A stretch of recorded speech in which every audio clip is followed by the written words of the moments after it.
think about the patterns of your life, what you want to achieve over the longer term. And from those big patterns that you want to build into your life, start to think about the little steps that you would need to do on a daily basis that would be in line with those goals. Okay. Then that's going from thinking big to thinking small. So you're starting to worry about the details, paying attention to the habits that you do each day. Okay, so we do 4 habits that anyone can do to advance themselves towards basically any goal, because what they do is they focus the mind. There's the emotional expression from fear journaling. There is you've got meditation, which is a stopgap in your day, focusing your mind so that you can take clear and present action. You're reading books that develop you so that you have good information at hand. And hopefully this is giving you the creative inspiration about the kinds of things you could do with your life. In the inbox, you're not too worried about practicality just yet, but you are trying to think of the things that you could achieve if you wanted to, if you put your mind to it. You can be a little bit selfish, and your 101 wants list is a really good source of inspiration if you're struggling for ideas of what to put in your inbox. Okay. In the processing stage, we take all of those ideas from the inbox and we try to turn them into something that we could take action on. Okay, so one of the first things we want to do is mark it with a priority, because a big vision or big goal, if it doesn't have to be achieved for the next 5 or 10 years, then it's not as important that we break it down to all of the things we need to do right now. So if it's a low priority item, we can just set it aside.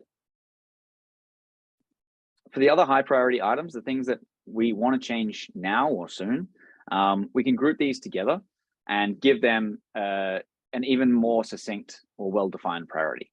Okay, so you can consider the different contexts you exist your life in on a day-to-day and try to arrange all of the inbox items according to the context that you're in. You make use of lists to do checklists, etc. That's always very good.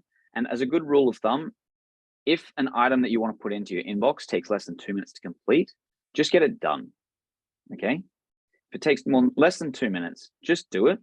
And if it can be done where you are right now, then try to do that too.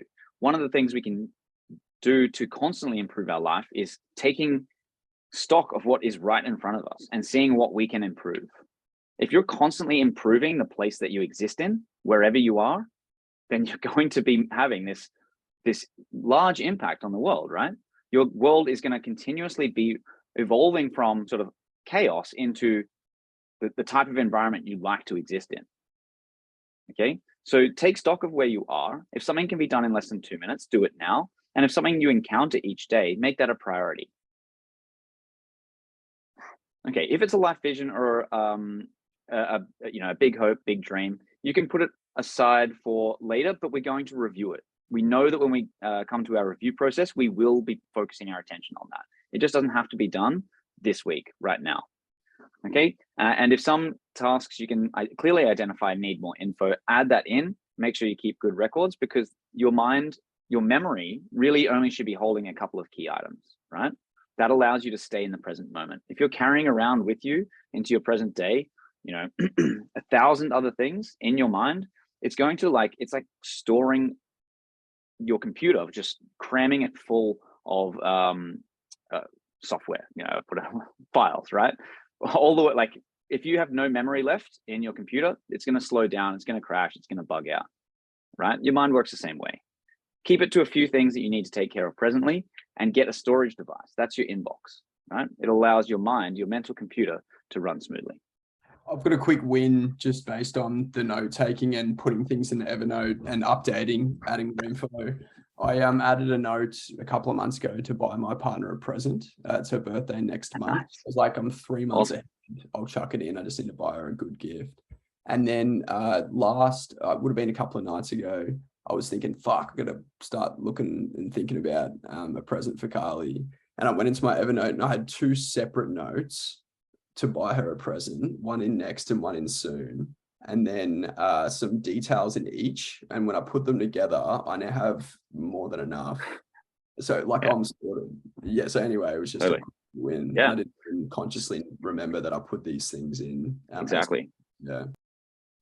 That's awesome. And a perfect example of how by taking that spontaneous action the moment that it comes into your mind, by getting that habit of pulling it out of your mind and putting it somewhere that it will be remembered, stored exactly, obvious win, right? Imagine how many other things across the span of a lifetime. You said you put that in what, weeks or months ago? Yeah, the first note was a couple of months ago. Yeah, but right. yeah, exactly. Like that's not the only example, by the way, but yeah. Yeah, exactly. That kind of stuff happens all the time. And like, you know, we've talked about the scrolling behavior as well.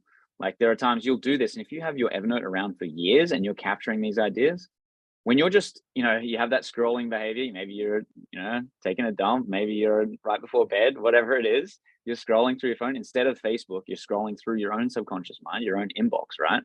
And you come across these ideas that you had like 3 years ago, you're like, oh my God, that's a genius idea. And not only is it great, remember at that time, you might have said, I can do this later in a few years' time. And then a few years later, you is sitting on the toilet going, look at this. You find something that you had wanted to do years ago, but couldn't at that moment. You're like, holy shit, now I can. I am the person. I have become the person who can do this thing, this idea that I had, right? So this information is like time capsule shit, man. Right? So you can send notes to your future self effectively and even forget about it. All right, you guys seem way less impressed than I am about that whole fact. It's like, yeah, you guys got it right. They'll be more impressed. Like I don't know if everyone knows, but yeah, I've been using this system for like 3 months now. Probably Regan, you reckon 3 or 4? Yeah. When did we start? We started at 420 on 420. Hey. April 20th at 420 was our first mastermind session. So that's when you started using it. So 3.5 months. And yeah, man, like I am so impressed because I know it's real. Like it when when you know, obviously we're just guys. So these guys aren't impressed that you can send notes to your future. When you figure out you can send notes to your past, like how's that for a metaphysical paradox, right? They just don't know how important it is, you know. Yeah, maybe they'll see. They'll come to understand. Not to discredit, but yeah. They'll get it. It's all right. Well, let's continue on with the lecture. Hang on. All right. So actually, before I do this, I have a point to make. And Hugo, I'm going to need your help on this. Okay. So there was a study done, a classroom of photography students. It's a bit of an experiment. So in this study, the teacher, the lecturer, whatever, he said, everyone in the left hand of the room, you are going to be graded by the number of photos you submit to me. Okay, that is your task, you know? So I don't care whether they're stupid photos, you're gonna be graded on the number of photos you submit. The right-hand side of the class, you are going to be graded on the quality of the photo you submit. Okay, so submit to me one photo, but it has to be really high quality. Hugo, you've read this chapter in Atomic Habits, yes? Yeah. Okay, can you please tell us the results of the study and why? So essentially the class where the focus and the end mark was based on the quantity of pictures by and far like smoked the other side, where it was like one picture, but it has to be really high quality. And the reasoning for the quantity group doing so much better is essentially like the trial by fire, like the trial by failing aspect. So like the first group, the quantity group, the vast majority of their pictures, the vast majority of their pictures were garbage, but then over time they started to get better because they'd actually experienced it, they'd actually done it. Whereas the other group were so focused on the idea of doing well that they ended up completely failing. Yep, exactly. So messy action is the principle. Nelson, do you mind telling us a little bit more about messy action, how it applies to this particular situation? Yeah, well, messy action is just when you just throw shit on a wall and see what sticks. So when the objective is the quantity, you're just continually just like trying stuff out, continually throwing stuff on a wall, and then slowly it's like a funnel, right? And then it just like streamlines in and becomes that beautiful picture. Yeah, like you take 1,000 photos, right? You just like take photos of everything. You're like, well, this one's better than that one. I wonder why. Like, what am I doing differently in this one? Okay, and I go out and take another 1,000 photos. It's like, wow, I can really capture like so many different elements. If I just do these tiny little changes in my behavior, can have dramatic results, right? But the thing is, you're constantly acting, you're constantly getting shit done. And so there's a great saying, quantity has a quality all of its own, right? If you do something a ton of times and you just repeatedly take action, you're going to be really fucking good, right? Kenji, there's a Bruce Lee quote. Do you know it? About him fearing the man who does what? Oh, I don't fear the man that does 1,000 kicks once. I fear the man that does one kick 1,000 times. Yeah. Oh yeah, because he'll be really fucking good at that kick. Yeah. Right. And then simply practice makes man perfect. So it's sort of a practicing same. Yeah. All right. So obviously we don't necessarily want to be in just that go mode all the time, but we do want to know how to get into that mode and then how to calibrate. I was just going to say, with that, messy action, heaps of quantity, the critical element there to improve, like you're saying, is the process and review. Because I notice if you just take 1,000 photos, but you never look back at the photo you took. Yes.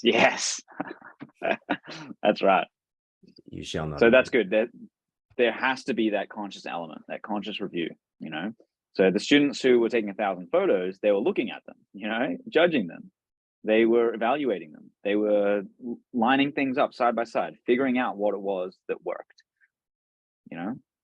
It wasn't just snap, submit. And that is what leads to having high quality, right? So the do part is really fucking important, and doing more is often better. Done is better than perfect is another way to put it. Perfect is the enemy of good is another way to put it, right? So we're just going to get shit done this week. Okay. So here are some basic principles to help you operate better. So we just discussed the quantity or quality idea, and hopefully what you've been doing, is over the last few weeks, you've been collecting ideas that have some quality, right? So you've been thinking about the things that the quality of them is that they reflect what you want to do with your life, right? So the quality element is kind of there. That conscious review element is kind of there, right? So hopefully by thinking of good quality things and trying to get some decent quantity of them, now when you just go out and you just start doing shit, you can at least be guided by your own conscious mind, right? Your conscious mind has put these things into this Evernote system. So now just take basically as much messy action as you can. Your items in your one now should just be a very small subset of the overall number of things you want to do, okay? You do not want too many items here. There is a psychological, there's a perception or a perspective change that happens between when we have like 1 or 2 or up to about 4 things that we can see. We can track 4 things. Like if you've got 4 children sort of in a field, like you can see 4 children. But if you've got like 40, there's too many to track any individual. You're just like, it's just a bunch. By the same token, if you've got like 2 to 4 things in your one now context, you can track each of those individually and you can measure like how close to getting that am I. But if you've got 40, then it's just like it's a list. It's just a list of things. There's too many to take defined specified action on any of these. Okay, so 2 to 4 items in your one now context will help focus you. The 2 next context can be all the stuff that you could achieve in the next week, right? And then if you're not sure whether you could achieve it in the next week, but it's sort of like, it's in that ballpark of say a month, put it into your 3 soon, okay? And then let's say you get an opportunity to do one of those things in your 3 context. Take it. Messy action, just take it, right?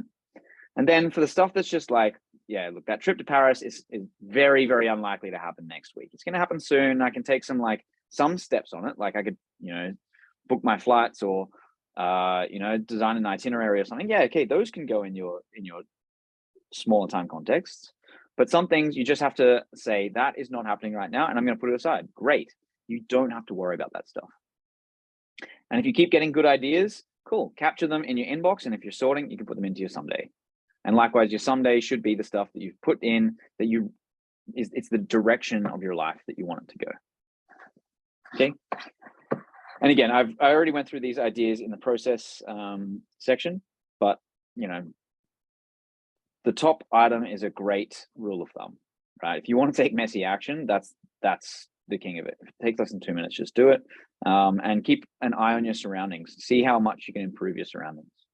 Like literally think, how good could the world be, my world be, if I just made it the best thing possible? And how would I do that? What things could I change in the environment that would make it good? Okay, so that's basically everything I wanted to share with you guys today. Is there anything that I said that doesn't make sense? It's all pretty logical. I know we're talking about like magic and shit, but it's pretty logical. Isn't Dreams it into like reality. It's a fucking science. What's up?